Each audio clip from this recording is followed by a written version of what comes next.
설교 안 해도 돼요. 이것만 딱 붙들고 순종하면 능력이 나타날 줄 믿습니다. 저는 장례식을 저희 교회에서는 많이 안 했는데 그 전에 부목사로 있을 때 거의 장례 목사다 싶을 정도로 장례식을 많이 치렀습니다. 장례식 할 때마다 긴장의 연속입니다. 무슨 말을 해야 될지, 어떻게 위로해야 될지. 왜냐하면 사정이 다 다르거든요. 그래서 말이나 태도나 어떤 게 눈빛 하나로도 고인을 잃은 가족들에게는 굉장히 의미 있게 다가온다는 것을 피부적으로 느낄 수밖에 없어요. 그래서 유족에 대한 그 사려 깊은 배려가 얼마나 필요한지 모릅니다. 조금만 섭섭해하고 이렇게 하면은 굉장히 마음에 그 아쉬움을 가지고 영원히 씻어지지 않아요, 이게. 여러분, 가족을 잃게 된다고 하는 것은 사실은 모든 것을 다 잃은 겁니다. 우리는 가족을 생각할 때 한 5사람인데 한 사람은 그게 아니에요. 여러 가족 중에 한 사람이 아니라니까요. 그 한 분은 그분들에게는 모든 것이에요. 다 잃어버린 거예요. 이게. 예수님께서는 제자들과 따르는 무리들과 함께 나인성 성문에 들어오시다가 장례 행렬과 마주치게 됩니다. 여러분, 장례 행렬과 마주치면 길을 비켜주죠. 요즘도 막 장례차 지나가고 이러면 옆으로 비키죠. 삐뽀 하고 이렇게 가니까.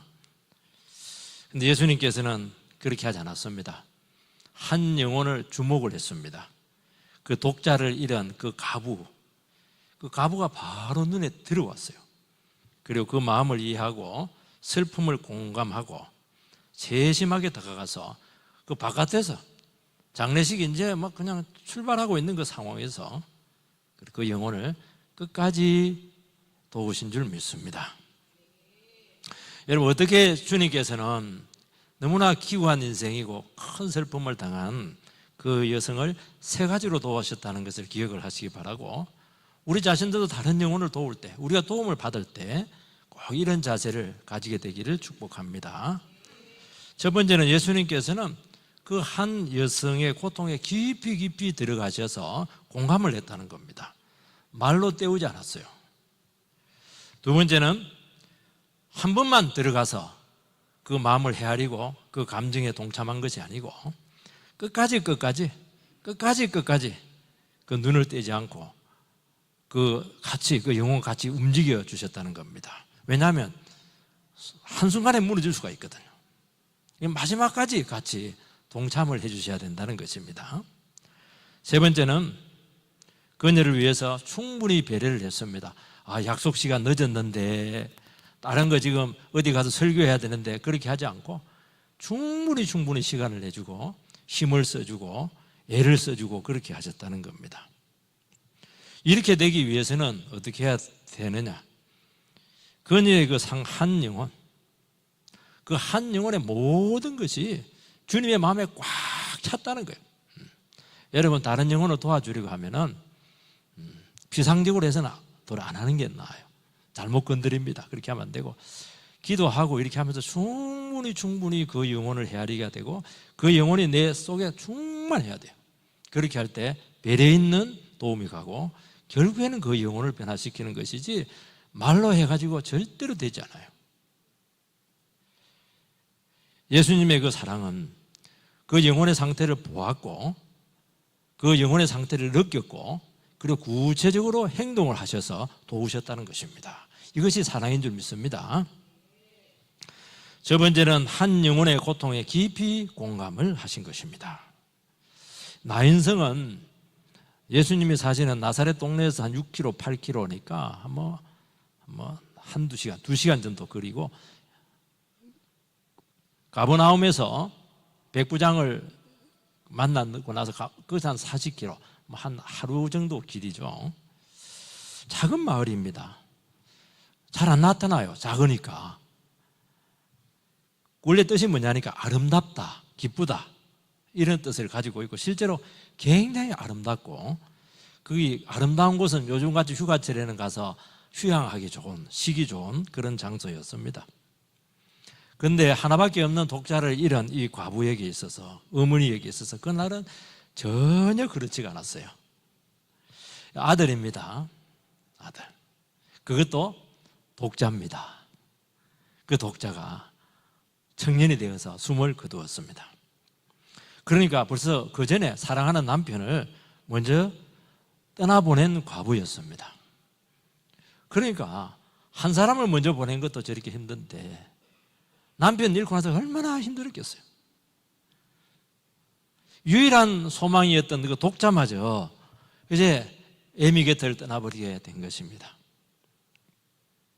여러분, 지금이야 연금도 있고 그렇게 하지만은 고대 사회에서 독자를 잃었다고 하는 것은 그 순간 극빈자가 되었다는 거예요.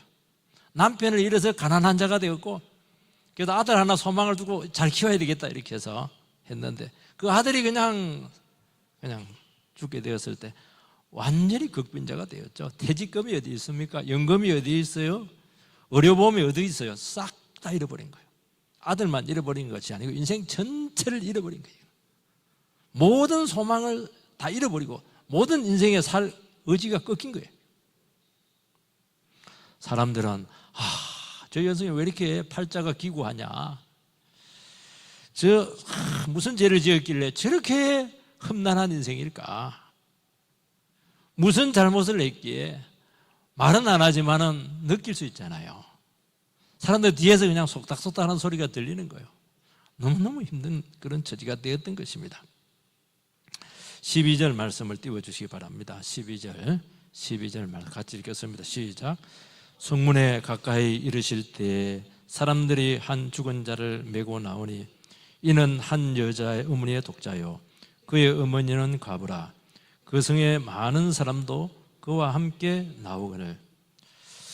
이제 장례식을 치릅니다. 유대인들은 아마 저녁에 더우니까 퇴근하고 나서 장례식을 많이 치른다고 해요. 사람들이 돌아가면서 이제 관을 맵니다. 이 관을 맨다는 것은 그냥 시신을 옮긴다는 게 아니에요. 그 고통당한 유족들의 고통에 이렇게 해서라도 좀 동참하고 싶은 거예요. 그런데 그 동네에 있는 모든 사람들이 다 나왔어요. 너무 슬픈 죽음이니까. 너무 의미심장한 죽음이 되었다는 것입니다. 사람들이 다 괴로운 거예요. 이게 그 영혼을 바라보는 맛 그 자체가 괴로운 거예요. 이거. 저 어떻게 살라고? 모든 것이었는데 장례식은 치르긴 치르지만 장례식 치르고 나서가 더 문제예요. 지금 13절 14절 말씀을 띄워주시기 바랍니다. 같이 읽겠습니다. 시작. 주께서 과부를 보시고 불쌍히 여기사 울지 말라 하시고 가까이 가서 그 관에 손을 대시니 맨 자들이 서는지라. 예수께서 이르시되 청년아 내가 네게 말하노니 일어나라 하시며, 주님께서는 행렬과 같이 부딪힌 후에 만난 후에 과부를 보셨습니다. 볼 거 많아요. 볼 거 많아. 사람도 볼 것도 많고 무리도 많고 상녀도 이거 볼 것도 많고. 그런데 하나도 안 봤습니다. 그 경치도 좋잖아요. 안 봤어요.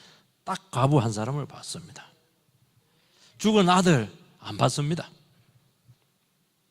사람들이 지금 많이 무리가 섞여 있습니다. 그 동네 사람들만 해도 몇백 명이 될 텐데, 예수님과 함께 온 무리들도 몇백 명이 될 텐데 사람들이 막 많아서 성문에 막 바글바글 했습니다. 그래도 주님께서는 그거 하나도 보지 않고 딱 과부 한 사람을 주목을 골라내셨다는 거예요. 이게 능력이에요. 이게 사랑이에요. 다 보는 게 아니에요. 주님께서 딱 한 사람을 찍습니다. 그리고 어떻게 했냐니까 그를 보시고 불쌍히 여기셨습니다. 우리는 이것을 생각할 때 참 안 됐다, 슬프다 그렇게 할지 모르겠지만은 주님은 그렇게 우리 같은 반응을 한 거죠. 전인격적으로 반응을 한 거예요.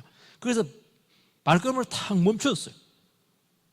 그리고 그 여성의 감정에 굉장히 주목을 하게 되었고, 그 여성이 말은 못하죠. 속에서 막 신음을 하는 거예요. 애가 끓는 거예요. 그 소리를 전부 다 귀를 기울여서 듣고 있었다는 것입니다. 예수님께서도 길 가면서 얼마나 많은 말을 했겠습니까? 제자들과 따르는 사람들에게 말을 딱 끊어버렸어요. 그리고 꼼짝하지 않고 과부를 계속 보시면서 계속 침묵을 했던 겁니다. 아마 예수님 눈에 눈물이 고였다고 저는 생각을 해요. 사람들은 모르지만 아마 눈물이 쫙 흘러내렸을 겁니다. 주님께서는 오늘도 이 시간 슬픔에 빠진 영혼들, 버림받은 사람들, 고통에 신음하고 있는 영혼들, 실패해서 어떻게 해야 될지, 내 삶 전체가 막히고 소망에 완전히 꺾인 그 영혼들, 삶이 무너져서 막 속에서 막 말은 못하고 남한테 막 하소연은 못하고 혼자 막 울부짖고 있는 거예요. 주님께서 그 사람을 탁 찍어서 보신다는 겁니다. 하나님은 지금 누구에게 도움이 필요하다는 것을 알고 있는 거예요. 이 여성은 살아있지만은 죽었습니다. 유대인들은 우리는 죽음, 삶, 딱 2등분으로 구분하는데 유대인들은 구분을 안 해요. 삶과 죽음 사이에 중간 과정이 있는 거예요. 중간 과정이 뭡니까? 가톨릭의 연옥이 아니에요. 살아있지만 죽은 거예요, 그게. 그런 상태를 유대인들은 알았다는 거예요. 그거는 굉장한 인생의 깊이에서 나오는 겁니다. 살았는데 죽은 거예요. 그건 하나님 앞에서 그 절박한 그 처지까지 그들은 내려갈 수 있다는 것을 알았다는 거예요. 그게 너무너무 울어가지고 지금 울 기력조차 없어요. 장례식은 치르긴 치르지만 치르고 나서 어떻게 되느냐는 거예요, 지금. 예수님께서는 그 고통을 하시고 요구도 안 합니다. 되게 다른 힘든 사람들은 예수님 가서 도와달라 그렇게 하거든요. 근데 이 여성은 요구도 안 해요. 울고 있는 거예요. 예수님 가가지고 울지 마. 예수님께 울지 마. 그러면 안 울어도 돼요. 여러분들께 오늘도 말씀하고 있는 줄 믿습니다. 울지 마. 제가 얘기하지만 주님께서 여러분들에게 말씀하고 있는 거예요. 이제 울지 마. 나를 만났잖아. 소망이 생겼잖아. 해결될 수 있잖아. 일어설 수 있잖아. 될 수 있잖아. 울지 말라는 거예요. 사람들은 이런 의견을 제시합니다. 슬픔에 빠진 사람 충분히 슬퍼하도록, 그래서 그 슬픔을 다 녹여내도록 그렇게 두어야지 왜 중간에 끊어버리고 울지 마 그렇게 하시냐고. 예수님 야박하십니다. 스스로 극복하도록 지켜봐 주셔야죠. 물론 섭리적인 슬픔들은 그렇게 스스로 감당해야 돼요. 그렇지만 우리는 그렇게 하면 안 되죠. 울고 있고 앞으로 어떻게 될지 모르고 인생이 꺾여서 지금 하루하루 살아갈 수도 없는 사람들에게 어떻게 기도하면서 그냥 봐주고 있어요. 가서 위로해야죠. 울지 마, 일어서 도와줄게 그렇게 해야죠. 당장 수습해야 되는 슬픔들이 우리에게는 너무 많다는 거예요. 왜냐하면 장례식 끝나면 위험해요. 지금 더 진행이 되면 생명이 위태롭다는 것입니다. 지금 이 여성은 삶의 끝자락에서 심지가 막 가물가물하면서 꺼져가고 있는 거죠. 제가 가족 얘기를 좀 해서 그런데 저희 둘째 딸은 제일 무서워하는 게 개가 아니고 벌레입니다. 한 번은 그 서울 자취방에서 막 밤 10시가 됐는데 전화가 왔어요. 울면서 전화가 왔는데 저는 도둑이 든 줄 알았습니다. 또 유괴된 줄 알았어요. 막 울면서 전화가 왔는데 막 그냥 자취방에 바퀴벌레 때문에 이제 멘붕이 온 겁니다, 지금. 달랠 수가 없었어요. 울고 불고 막 이대로 되면 막 기절하고 경기 날 것 같더라고요. 울지 마, 괜찮아. 바퀴벌레는 다른 건 몰라 보기는 좀 징그러운데 사람은 울지 않아. 그래도 뭐 말이 됩니까? 일단 수습은 해야죠. 그 먼 길을 2시간 가서 갈 수도 없고 밤에 토요일 날 갈 수도 없고. 그래서 주인 아줌마를 불러 파리채로 때려. 바퀴벌레는 약하게 때리면 안 되니까 세게 때려 이렇게 했는데 겁나서 못하겠다는 거예요. 벌레가 자기를 빤히 보고 있다는 거예요. 그래서 결국에는 그 플라스틱 그 반찬통으로 덮어서 거기에 책을 올려서 F킬러 가지고 그 구멍이 있잖아요. 뾰족한 거 밑으로 집어넣어 가지고 다량 살포를 하고 귀가를 했습니다. 수습을 해야죠. 그 상태에 놔두면 애가 어떻게 될 줄 알아요. 물론 그것은 좀 생활에 가까운 이야기지만요. 예수님께서는 단지 동정이나 말로만 위로하지 않습니다. 주님의 동정은 강한 행동이 포함되어 있고 조치로 연결이 되어 있는 것이에요. 예수님께서는 관에 조용히 손을 대시면서 청년아 일어나라, 내가 네게 말하노니 일어나라, 그렇게 하셔서 일어서게 하고 말하는 거 이렇게 보는 거예요. 왜냐하면 뇌출혈 걸리면 안 되니까 어느 능력이 있는가 확인하고, 그리고 그녀에게 다시 돌려주었습니다. 예수님께서는 우리의 슬픔과 한숨과 눈물을 보고 계십니다. 결코 우는 자를 외면하지 않습니다. 여러분, 성도의 눈물은 굉장한 능력이 있어요. 남자가 능력이 있을까요? 여자가 능력이 있을까요? 남자들은 힘은 세요. 능력이 없어요. 안 울거든.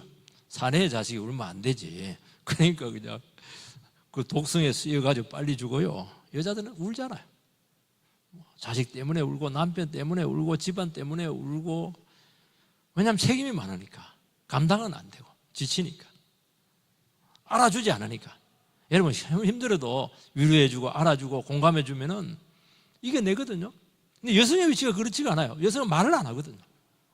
안 알아주면 그냥 혼박 뒤집어 쓰는 거예요. 그러니까 막 속으로 많이 우는 거예요. 그게 여성의 힘이라는 거예요. 그게 기도잖아요. 그 신음소리를 누가 듣고 있습니까? 남편이 들어줍니까? 시어머니가 들어줍니까? 안 들어주잖아요. 주님이 들어주시잖아요.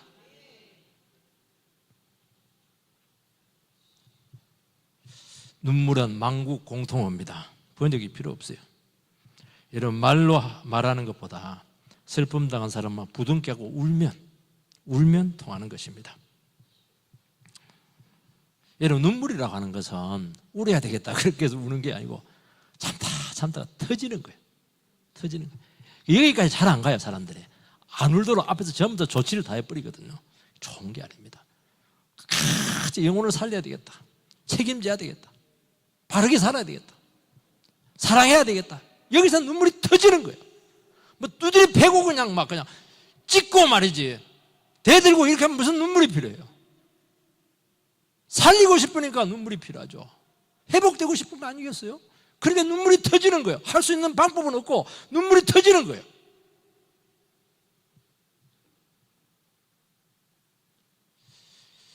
분명히 힘들고 괴로운데 울지를 않아요. 내가 우는가 봐라, 뿌듯뿌듯 하면서 말이죠. 위선이죠. 위선이에요. 예를 주님 앞에서 울면 위로받고 응답되고 해결됩니다. 그게 능력이에요. 우는 게 능력이에요. 여러분, 상한 갈대를 꺾지 아니하시고 꺼져가는 심지를 끄지 않습니다. 여러분, 사람들 붙들고 아무리 하소연해봐야 하면 할수록 비참해집니다. 왜냐하면 인간은 해결할 수 있는 능력이 없어요. 우리나라 부흥은 어디서 왔느냐? 통성기도에서 왔어요. 일제시대, 6.25, 보릿고개, 많은 고통들을 통해서. 교회 와서 사람들 뭐 했습니까? 교회 와서 뭐 그냥 성경 공부도 했겠지만은요, 와서 그냥 우는 거예요. 막 밤새도록 울어가지고 그냥 새벽마다 울고 말이죠. 그래서 외국 사람들이 왜 한국 교회가 100년 만에 세계 최고의 교회가 되었을까? 그 비결을 몰랐어요. 전도를 많이 했나? 아닙니다. 울어서 부흥된 거예요. 새벽마다 울고 밤새도록 울고 시도 때도 없이 와서 울고. 여기서 대한민국은 태어난 거예요. 여기서 능력이 나온 거예요. 여기서 회복이 온 거예요. 가정 다 살렸잖아요. 자녀들 다 살렸잖아요. 식구들 다 살렸잖아요. 우리나라 다 살렸잖아요. 다 살려냈잖아요. 누가? 우는 자들에 의해서 다 살려낸 거예요. 포기했으면 어떻게 해요? 여러분, 운다고 하는 것은 나는 포기하지 않는다는 거예요. 포기한 사람은 울지도 않아요. 포기 안 하니까 우는 거예요. 할 방법은 없고. 하나님 거기에 반드시 100% 응답을 하시는 것입니다. 우리는 인생의 짐이 너무 무거워요. 너무 힘들어요. 교회 와서 통곡하는 거예요. 여기서 모든 난관을 헤쳐나갈 수 있는 힘이 생기는 것입니다. 여러분, 답답하죠? 괴롭죠? 울으라는 거예요. 울음보가 터져야 돼요. 눈물샘이 터져야 된다는 거예요. 그때부터 역사가 시작이 될 줄 믿습니다. 요즘은 먹고 살만하니까 눈물의 기도가 사라졌어요. 그게 능력이 없잖아요. 어떤 사람들은 교회 가니까 막 아이고 눈물 지지 쪼하고 막 그냥 구질구질하다. 그래서 교회 안 온다 그러는데 그 사람은 그거 몰라서 그래요. 교회는 그런데요. 사람들은 발언만 하고 사실이고 팩트고 옳다고 그렇게 하면 받아들이는 줄 알고 하는데 그걸로 절대로 사람 바뀌잖아요. 여러분, 내 생각이 틀렸다 100% 확인이 돼도 사람들은 저항합니다. 그리고 내 생각과 자기 고집을 더 강화하는 거예요. 이 탈리 샤롯이라고 하는 심리학자가 있는데 이 사람이 뭐라고 했냐니까 자기 신념과 다른 사실을 발견하면 사람은 원래 생각을 더 강화할 반론을 지어낸다 그렇게 하는 것입니다. 요걸 이제 뭐라고 하냐니까 탈진실의 탄생이다 그런 언어로 표현합니다. 담배 유해함을 100가지 사실로 열거를 하면 사람들은 어떻게 하냐니까 그 담배 피우지 말라는 거잖아요. 끊으라는 거거든요. 그런데 우리 할아버지는 골초로 100세까지 살았다. 씨알도 안 먹힌다는 거야. 그러니까 사람 안 바뀌어요. 그러면 사람에게 끌리는 것은 동정이다, 감정이다, 공감이다 하는 것이에요. 사람들은 자기 나름대로의 삶의 이야기가 있습니다. 자기 나름대로 눈물 골짜기가 다 있어요. 자기만의 안경을 통해서 사람을 바라보고 세상을 본다는 것입니다. 그래서 우리는 어떻게 해야 되느냐? 그 사람 세계 속으로 들어가 줘야 된다는 거예요. 그 영혼의 이야기에 공감을 해야 되고 그들의 안경으로 바라봐야 돼요. 그러지 않으면 절대로 이해를 할 수가 없어요. 먼저 이해를 해주라는 거예요. 그리고 나서 대리 체험할 수 있는 이야기를 통해서 견고한 그 신념을 흔들어야 된다는 것입니다. 얼마 전에 우리나라 저는 한두 편 본 것 같아요. 한 편도 제대로 못 봤어요. 내용은 알고 있습니다. 학교 폭력을 다룬 더 글로리 이 드라마인데 이것은 폭력에 대한 감수성을 많이 높여놨어요. 우리나라 사람들은 학창 시절에 다 싸우면서 크는 거지 이거 대수롭지 않게 여겼다는 거예요. 그런데 이 드라마를 통해서 간접 체험을 통해서 그 주인공의 아픔이 와닿았고 그리고 그 고통에 공감을 했다는 거예요. 그래서 학교 폭력에 대한 굉장한 그 관심도가 높아졌다는 거예요. 여러분, 아는 것하고 느끼는 것은 다르다는 것입니다. 공감을 하면 반응하게 돼 있고 반응하면 변한다는 거예요. 이 방법을 써야 된다는 겁니다. 여러분들이 뭘 기대해야 되겠습니까? 내 저 영혼 사랑해야 되겠다. 내 저 영혼 세계 속으로 들어가야 되겠다. 기도하라는 거예요. 말로 아무리 해도 안 돼요. 여러분, 이야기는 사실보다 힘이 세다고 말씀하고 있어요. 절망 중에 만난 그 주님의 이야기는 여러분들의 마음을, 우리의 모든 사람의 마음을 녹일 겁니다. 눈물의 기도를 통해서 응답받은 그 능력은 모든 죽어가는 사람들을 회복시킬 줄 믿습니다. 두 번째는 한 영혼에게 눈을 떼지 않았습니다. 이번에 기적은 주님의 긍휼에서 시작이 되었습니다. 그녀가 요청하지 않았습니다. 마을 사람들, 예수님에 따라온 무리들이 함께했습니다. 얼마든지 주의가 분산될 수 있습니다. 예수님께서 딱 3분 죽은 자를 살리셨는데 첫 죽은 자를 살리는 것이니까 예수님께도 처음이니까 굉장히 낯선 것입니다. 사람들이 지금 주목하고 있어요. 아니, 장례식을 왜 막어? 장례식 막으면 안 되거든요.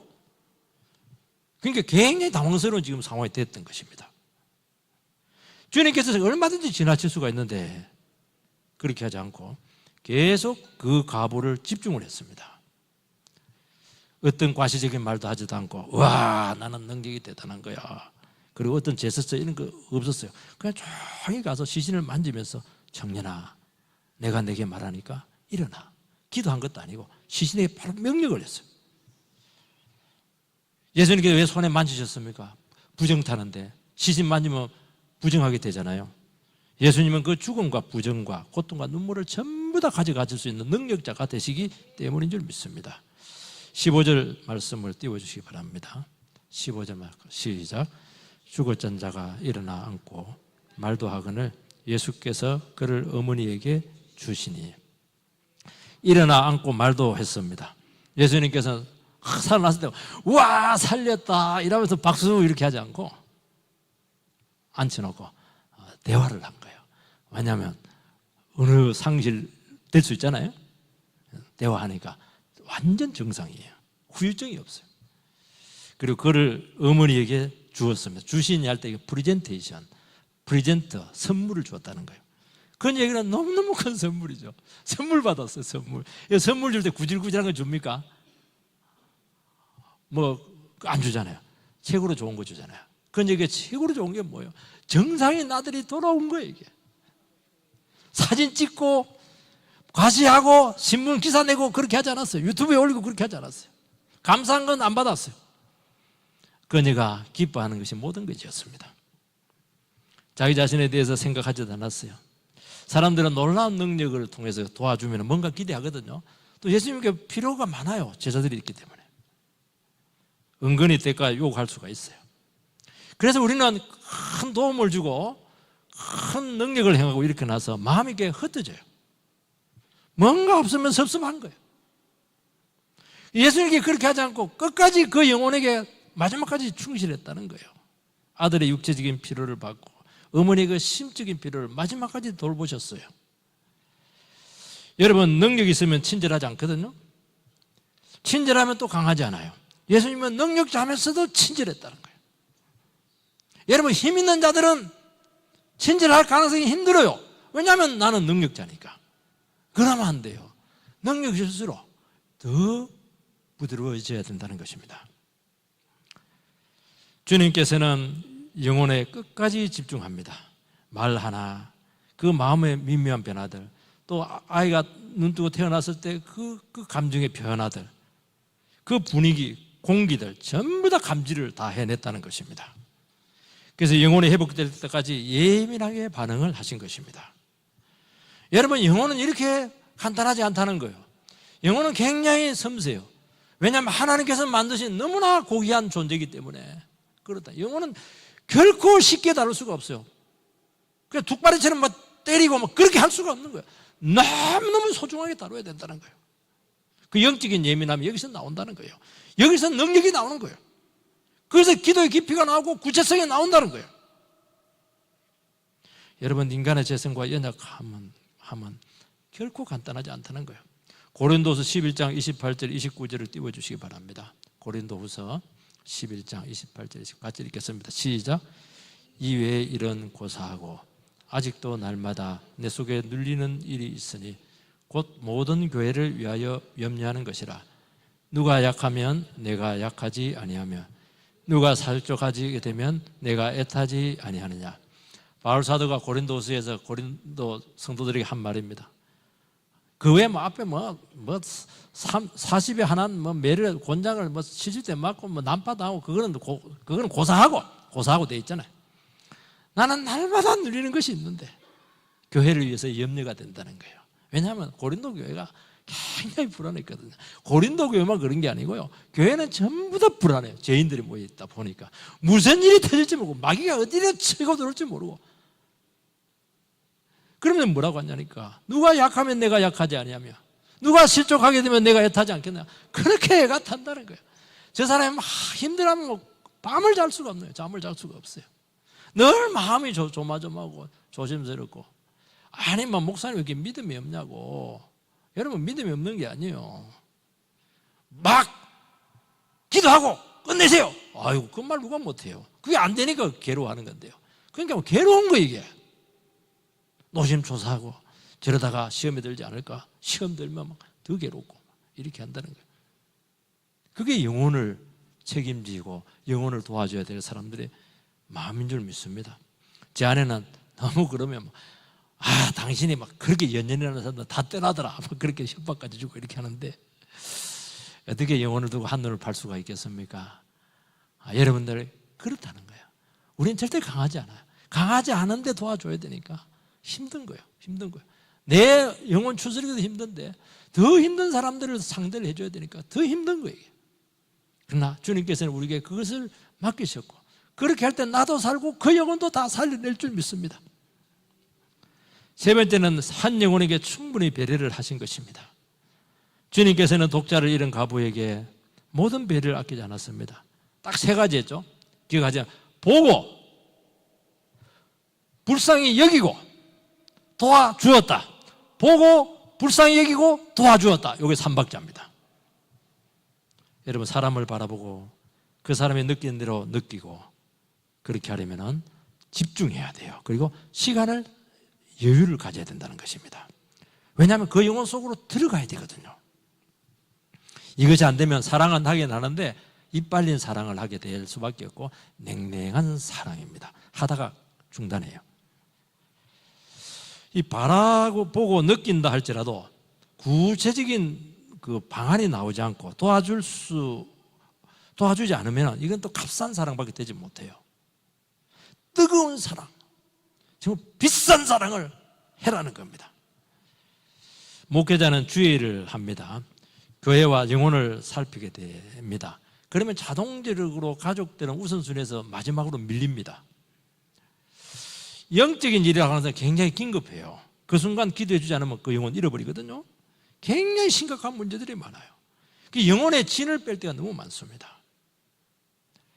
그러니까 어쩔 수 없이 가족은 나를 이해하니까 그 필요나 애로사항을 이해하는데 많은 어려움을 겪습니다. 일단 조용히 들어줘야 되는데 들어줘야 될 심적인 여유가 없어요. 집안에서 밥 먹었어도 생각은 교회 생각이라. 이미 에너지가 많이 소진되어 있습니다. 그래서 한 번씩 제 딸은 저보고 아빠는 영혼 없는 아빠야, 영혼 없는 사람이야, 그 얘기를 할 때가 많아요. 왜냐하면 공감을 안 해주니까. 그러면 주의 사명을 감당하기 위해서 가장의 역할을 요구하지 마, 은근히 요구하는 것입니다. 여러분, 주님을 위해서 가족을 돌보지 않아도 되는 핑계거리가 될 수 있죠. 아내도 또 거듭니다. 내 아빠는 하나님과 교회 바친 몸이니까 아빠에게 목회 방해되게 하지 마, 그렇게 해서 절제를 지켜요. 여러분, 가족이 마음을 털어놓을 때 어떻게 하느냐? 빨리 조언을 하고 빨리 결정을 내려주고 고쳐주려고 합니다. 왜냐하면 빨리 답을 내려줘야 내가 거기서 빠져나오거든요. 왜냐하면 고민하기, 수고를 하기 싫은 거예요. 시간을 잘 쓰고 싶지 않은 거예요. 뭐 그 어려워하냐고, 기도하고 맡기세요 하나님께. 그러면 아내는 나는 매일 기도한다니까요.